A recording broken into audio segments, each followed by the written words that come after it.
ሰላም ጤና ይስጥልኝ ውድ የማህል ፋሚሊ የፕሮግራማችን ተከታታዮች ዘውትር ቅዳሜ በዚህ ሰዓት የሚቀርብላችሁን የንባብ ፕሮግራም አሁን ማሰማት እንጀምራለን።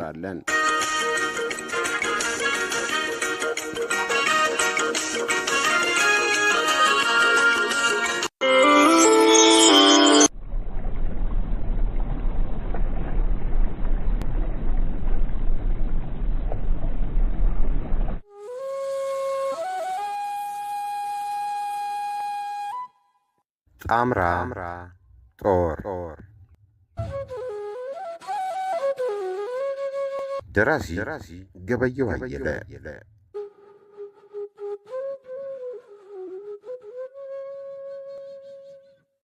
አንባቢ አብዱቄ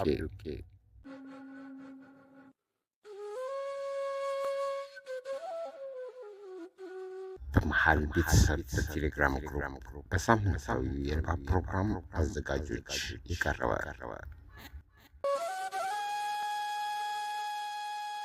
ምዕራፍ 20 እነ በሪሁን ባለፈው ሌሊት የተፈጸመውን ሁኔታ በመገምገም ባሊያሽ ላይ ይደርሳል ብለው የፈሩት ነገር ሊደርስ እንደማይችል ገመቱ። የጦሩ ጠቅላላ እንቅስቃሴ ያተኮረው ሌሊቱን በተፈጠረው አደጋ ላይ ሆነ። እንዲያው ባይሆን ኖሮ የፈሩት ነገር ምናልባት ይደርስ ነበር። ያ ባለመሆኑ ደስ አላቸው። በተለይም ጥቁር ለባሾቹን እየመራ ለአሰሳ የሚሰማራው የጦር መረጃ ክፍል 50 አለቃ በመሞቱ ለጊዜውም ቢሆን ስጋታቸው መለስ አለ።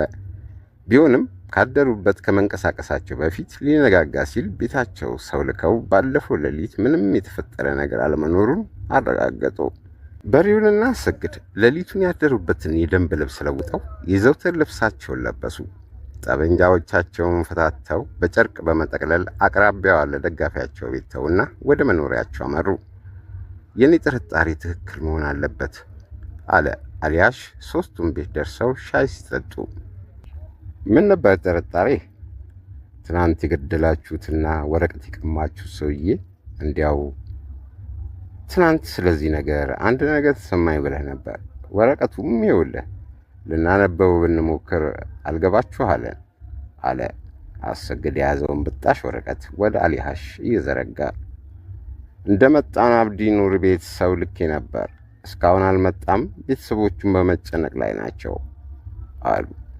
በቀደም ዕለት አንድ የማመጣው የጽሑፍ መረጃ አለ፣ በጣም ጠቃሚ ነው ብሎኝ ነበር እያለ ወረቀቱን ካሰግድ ተቀበለ። ግማሹ የተቀደደለት ይህ ወረቀት የአንድ አካባቢ ንድፍ ነው። ዙሪያው በቀስት እየተመለከተ በሶማሊኛም መግለጫ ተሰጥቶበታል። አሊያሽ ዝም ብሎ ወረቀቱን ሲያነብ ቆይቶ ላሰግድ መለሰለትና በሰፊው ተነፈሰ። ቀይዳማ ፊቱ በአንድ የጠቆረ። እነ በሪሁን በሁኔታ ግራ ተጋብተው አንዳች ነገር ይናገራል ብለው ሲጠብቁት በራቸው ተንኳኳ። እነ በሪሁን ቦምቦቻቸውን ጨብጠው ወደ በሩ አፈጠጡ። አሊያሽ ብድግ ብሎ እያመነታ በሩን ከፈተ። አንዲት ሴት ልጅ አሊያሽን እያየች ሰው ይፈልጎታል ብላ ተመለሰች። በሩን ከውጭ ዘጋና ተከተላት። እነ በሪሁን ትንሽ ጠበቁና በነበሩበት እንዳሉ ሐሳባቸውን በያዙት ወረቀት ላይ አፈጠጡ። የጦር ሰፈር ንድፍ ይመስላል። ወረቀቱን የያዘው ሰውዬ ለምን ሊውጠው ፈለገ? አለ በሪሁን ካሰግድ የተቀበለውን ወረቀት እየተመለከተ። የጦሩ የመረጃ ሰራተኛ ይሆናል። አሊያሽ ተመልሶ በሩን ከውስጥ ዘጋና ልክ ነው፣ እሱን የገደላችሁት አለ። ማንን? ትኩር ብለው አዩት። አብዲ ኑር። በምን አወክ? አለ አሰግድ ፈጠን ብሎ። ከሱ ቤት የመጣ ሰው ነው አሁን ያስጠራኝ። ሬሳው መንገድ ዳር ተገኘ። የአንድ ወታደር ሬሳም በአቅራቢያው ነበር ብሎ ነገረኝ። በሪሁንና አሰግድ ተያዩና ወረቀቱን እንደገና እየተቀባበሉ ተመለከቱት። ያሳዝናል። ምንም እንኳን መረጃው በጣም ጠቃሚ ቢሆንም እንዲህ ያለ አደጋ ሊደርስ እንደሚችል መገመት ነበረበት። በእኛም ባይሆን በጠላት እጅ ሊወድቅ ይችል ነበር አለ በሪሁን። የጦሩ ሰፈሩን አቀማመጥ የሚያስረዳ ንድፍ ነበር እንዴ? አለ አሰግድ ወረቀቱን ፊት ለፊት ይዞ። ለነገሩማ የሚጠቁ የጦር ሰፈሮችን ለማጥናት ባቀድነው መሰረት የመጣ መረጃ ነበር አለ አሊያሽ ራሱን እየነቀነቀ። ጠላቶቻችን የአብዲ ኑርንና የወታደሩን አሟሟት እንመርምር ይሉ ይሆን እንዴ? አላሰግድ። እንዲያ ማሰባቸውም አይቀርም። ግን ቤት የሚቃጠልበት ሰው የምትሸሻ አይጥ ቢያይ ሊገላት አይሮጥም እንደሚባለው ካሉባቸው ከፍተኛ ውጥረቶች አንጻር ለዚህ ነገር ትኩረት በሚሰጡበት ሁኔታ ላይ አይደሉም። ቢሆንም በዚህ ነገር ምክንያት የሚወስዱትን እርምጃዎች መከታተል አለብን። ከዚህ የሚበልጠው ነገር የተበጠሰው የግንኙነት ሰንሰለት የሚቀጠልበትን ዘዴ መፈለጉ ነው። አብዲ ኑር ከሞተ ከነሐሚድ ጋር ያለን ግንኙነት ተቋረጠ ማለት ነው አለ በሪሁን። አሊያሽ ቀበል አደረገና እርግጥ ነገሩ አሳሳቢ ነው። አደጋ ጣይ ቡድናችን በምን ሁኔታ ላይ እንዳለ ለማወቅ አልቻልንም። ያቀድነው የሬዲዮ ግንኙነት ስራውን ቢጀምር ይህ ሁሉ ችግር ይቀልል ነበር ብሎ ትንሽ እንደማሰብ አለና የሬዲዮ ግንኙነት እስኪጀመር እኔ ያገኘሁትና ይሻላል ብዬ የመረጥኩት ዘዴ የግንኙነቱን መስመር በሐሊማ ሙሳ በኩል መዘርጋቱን ነው። ሴትይቱ በጣም ጠንካራ ናት። ወደ ቡድናችን ከተጠጋች ጀምሮ በጣም ጠቅማናለች፣ ረድታናለች። የሚሰጣትን ግዳጅ ያለማመንታት ተቀብላ በአጥጋቢ ሁኔታ ትፈጽማለች። ሚስጥር ጠባቂነቷና ለቡድኑ ያላት ታማኝነት ጠንካራ ነው። እስከዛሬ ካገኘናቸው ጠቃሚ መረጃዎች ብዙዎቹ በሷ በኩል የመጡ ናቸው። ባላት የተፈጥሮ ብልህነትና እኔ በምሰጣት መመሪያ ተጠቅማ የጠላት የጦር መኮንኖችን በዘዴ እያጠመደች በልቦቻቸውና በሚስጥር ካዝናዎቻቸው እየገባች የምትወጣ ናት። ባሏ አቡበከር ረመዳን ጠላት መጀመሪያ ከተማችንን በወረረበት ዕለት ከጦራችን ጎን ተሰልፈው በቆራጥነት ሲከላከሉ ከወደቁ ጀግኖች አንዱ ነው። መልከ ቀናና ልጅ እግር ስለሆነች በርከት ካሉ የጠላት መኮንኖች ጋር ትገናኛለች። ይህንን እንኳን እሷ ፈልጋው ሳይሆን ከላይ እንደገለጽኩት ከኔ የተሰጣት መመሪያ ነው። በእሷ በኩል እጅግ ጠቃሚ ብዙ ስራዎችን ተሰርተዋል። ወደፊትም ብዙ የምንሰራባት ሴት ናት።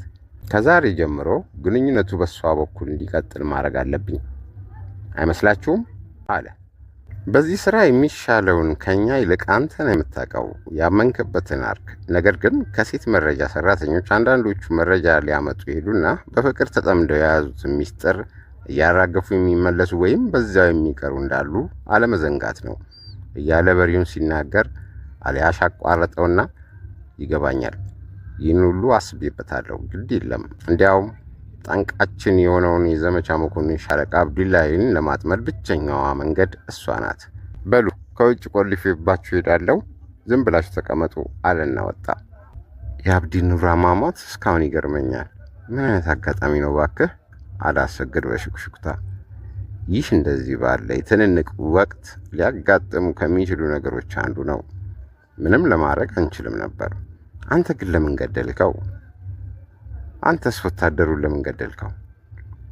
እሱ እኮ ከአብዲ ኑር ጋር ከሄደ ደጋፊያችን ነበር። ሊይዘው ሞክሬ ነበር፣ ጠልፌ ጣልኩት። እተኛበት ሆኖ ቦምብ ሊወረውርብኝ ሲያመቻች በሳንጃ ቀደምኩት። ሌላ አማራጭ አልነበረም። እኔ ደግሞ ያኔ ሁሉ አልታየኝም። ሰውየው ማለት አብዲ ኑር በዚያ ቁመቱ ሲምዘገዘግ ሊደርስበት አልቻልኩም። ከሚያመልጠኝ ብዬን የመታሁት። ብደርስበትም አንተ የገደልከው ወታደር ያደረገው ማድረጉ ስለማይቀር መሞት ነበር። እስቲ የቅድሞ ወረቀት አምጣው፣ ለሰሞኑ ስራችን የሚጠቅሙን አንዳንድ ነገሮች እናገኝበት ይሆናል አለ በሪሁን።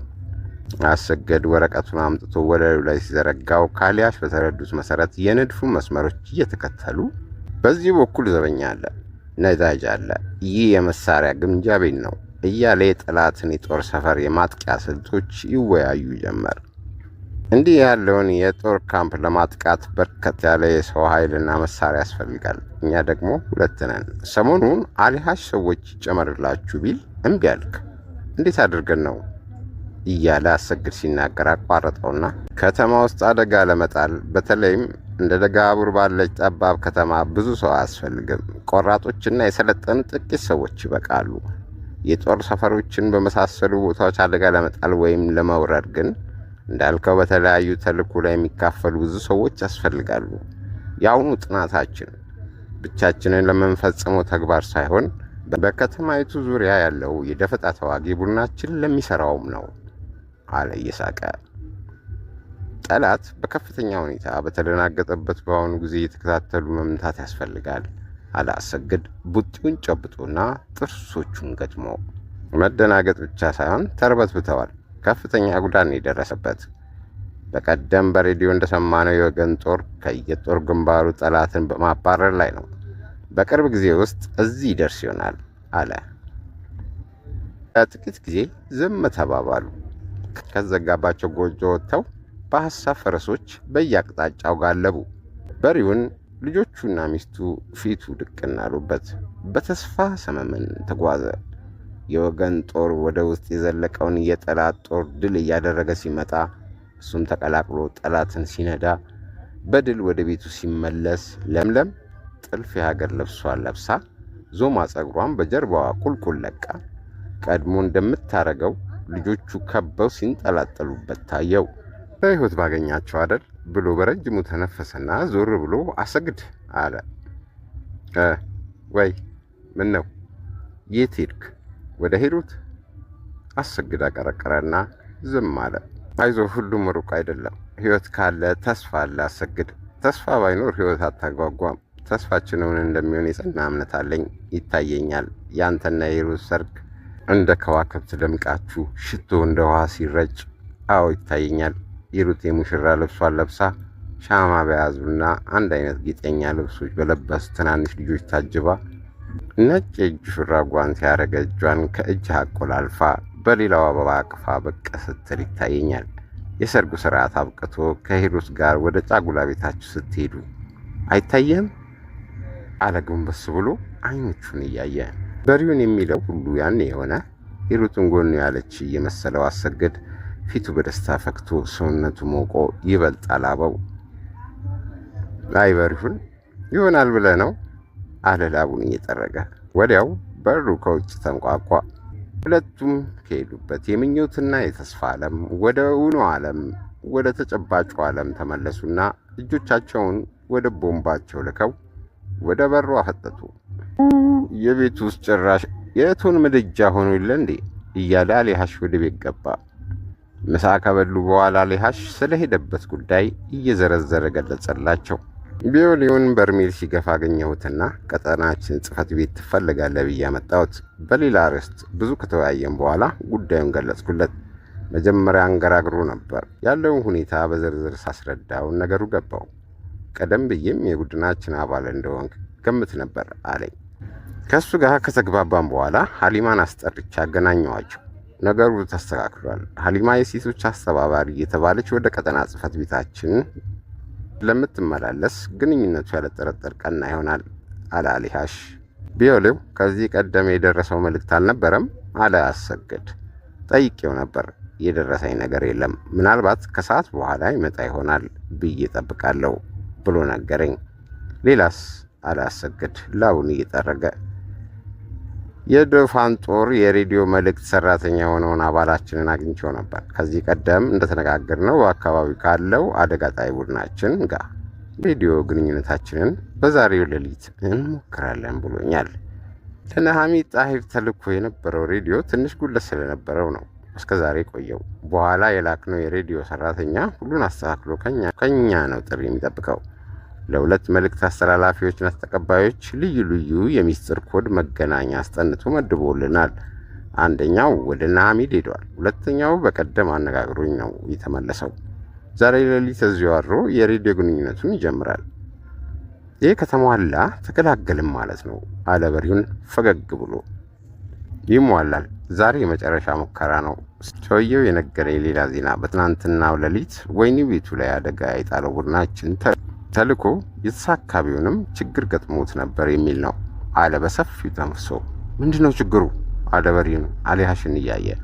ያስለቀቋቸው እስረኞች ይዘው በሚሄዱበት ጊዜ የጠላት ጦር ተከትሏቸው ነበር። ከኋላ ደርሶ ተኩስ ከፈተባቸውና ከሁለቱም ወገን ሰዎች ሞቱ። በተለይ እስረኞቹ ጦርነቱ ሲፋፋም የኛ ሰዎች ሁለት እስረኞችን ይዘው አመለጡ። ከነዚያ አንዱ ተማርኮ የነበረ የኢትዮጵያ ሚሊሻ ጦር አባል ነው። እናንተ ጋር ለመስራት ዛሬ ይመጣል ተብያለሁ። የጠላት ጦር እጅግ ተበሳጭቷል። በጣምራ ጦር ነው የምንወጋው።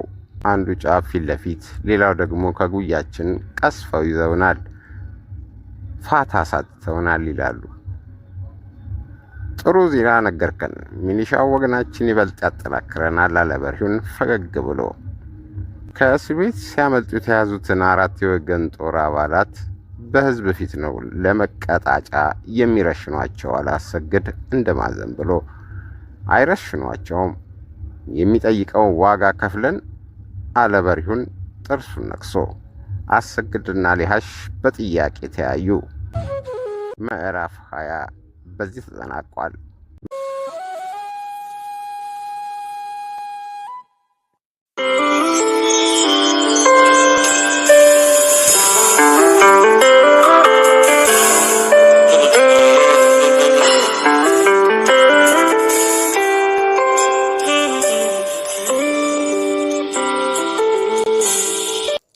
የዛሬው የንባብ ክፍል በዚህ ተጠናቋል።